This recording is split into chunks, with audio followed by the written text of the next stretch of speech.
George knew the Blackwood Ridge Trail. He knew it the way you know the shape of your own worn-out boots. It was a Sunday ritual.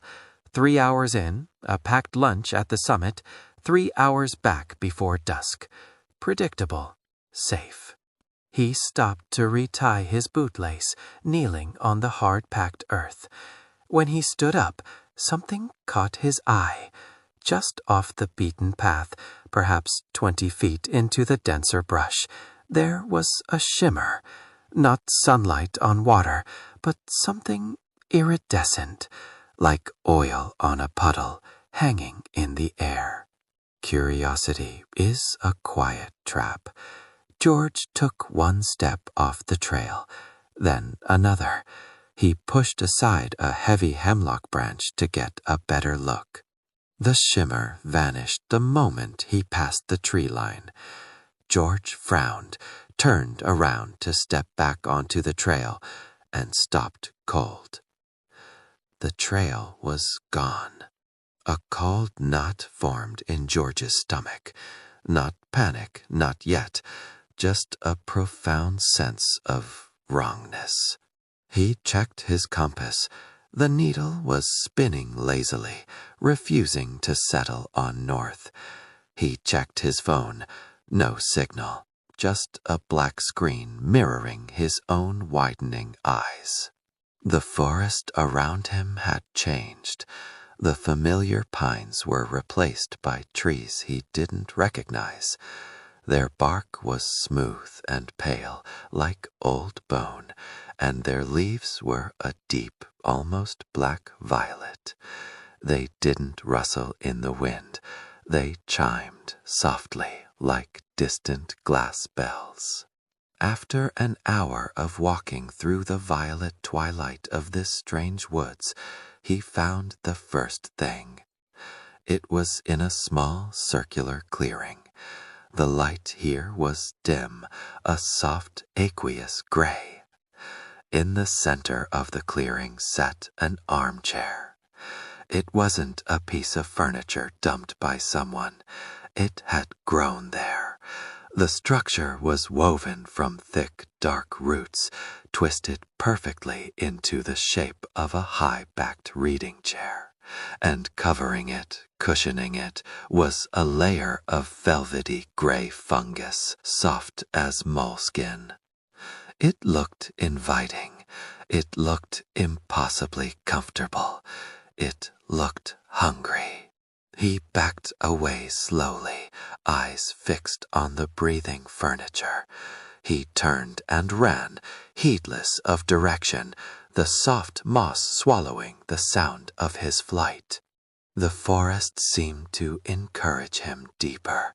The pale trees curved inward, forming natural tunnels that led him down, always down into the valley floors where the air was stagnant.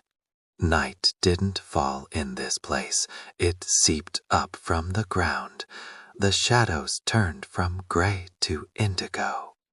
He needed shelter. He needed fire.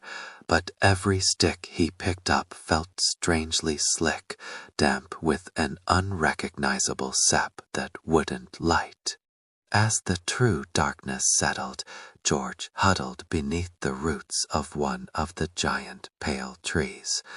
He tried to close his eyes, but the forest wouldn't let him sleep.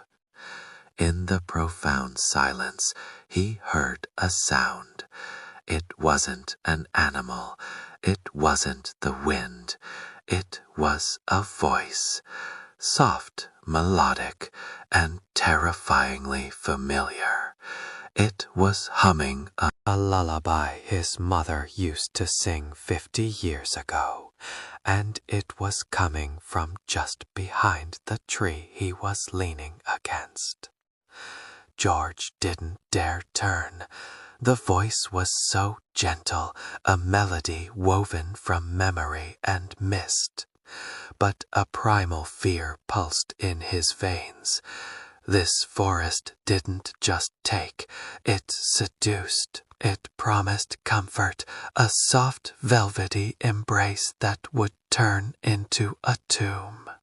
He spent the longest night of his life listening to the humming voice that called him by name, the chilling melody twisting through the black trees. He survived by staying perfectly still, not daring to breathe too deeply, the metallic taste of fear in his mouth. When a gray light finally filtered through the canopy, the humming ceased. George pushed himself up, his limbs heavy with exhaustion and lingering dread. The strange trees were still there, but ahead, through a break in the fog, he saw a glimmer of familiar pine. He stumbled towards it, pushing through the thorny underbrush until he collapsed onto the hard, dry earth of the trail. He was back.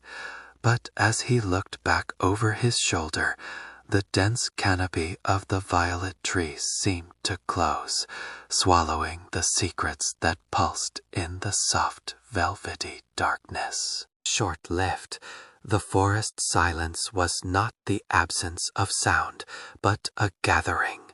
Every snap of twig behind him felt like a footstep, every rustle a whisper.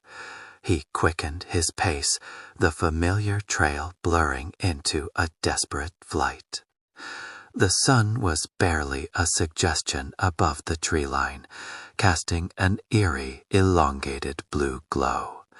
George stumbled into a small clearing, his chest burning, and there, in the center, was the armchair made of roots and velvety fungus. He felt the pull, the insidious promise of rest, of peace. The humming began again, a soft lament that called to the exhaustion in his soul. But as he looked, he saw the fungus pulsating, a slow, rhythmic breath. He saw the way the roots curved, not just to form the chair, but to mirror the shape of a rib cage. The humming intensified, a siren call that clawed at his sanity. With a cry that tore through his throat, George turned and ran, not caring which direction, not caring if he ever found the trail. He ran from the velvet trap, from the soft, deadly comfort, into the unforgiving night. The humming followed him, a whisper in the darkness, a melody he would never forget, a chilling reminder of what he had narrowly escaped. The forest blurred into a nightmare of thorns and shadows. The humming pursued him, a sound that didn't come from the air, but from the very ground beneath his frantic feet. He could feel the forest's consciousness, an ancient predatory presence that desired his surrender. He burst through a thicket, stumbling into another clearing, and there it was, a shimmering, pulsating wall of violet light, blocking his path. It seemed to hum with the combined energy of the forest, a barrier that defied physical comprehension. Despair clawed at his heart, yet a flicker of defiance ignited within him. He wouldn't give in. He turned, the fear replaced by a primal will to survive, and plunged back into the darkest part of the woods, guided only by the faint memory of a forgotten path. The humming intensified, a chorus of whispers that seemed to mourn his defiance, promising that the forest would eventually reclaim him. But George ran towards the faint glimmer of the fading light, the image of his mother's face a beacon in the crushing darkness. It was a battle against the suffocating presence of the forest.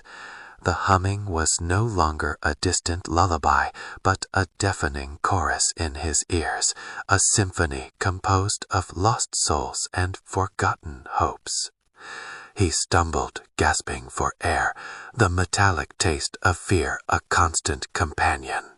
But the darkness was not total. Ahead, the trees thinned, and a faint, ethereal glow promised escape. He pushed through the final barrier, collapsing onto the cold, damp earth. The humming faded to a mere vibration in the distance, a final lament for the one who had defied the velvet trap. He was safe, but the forest would forever be a shadow in his mind, a haunting melody that echoed with the promise of the deep, soft darkness.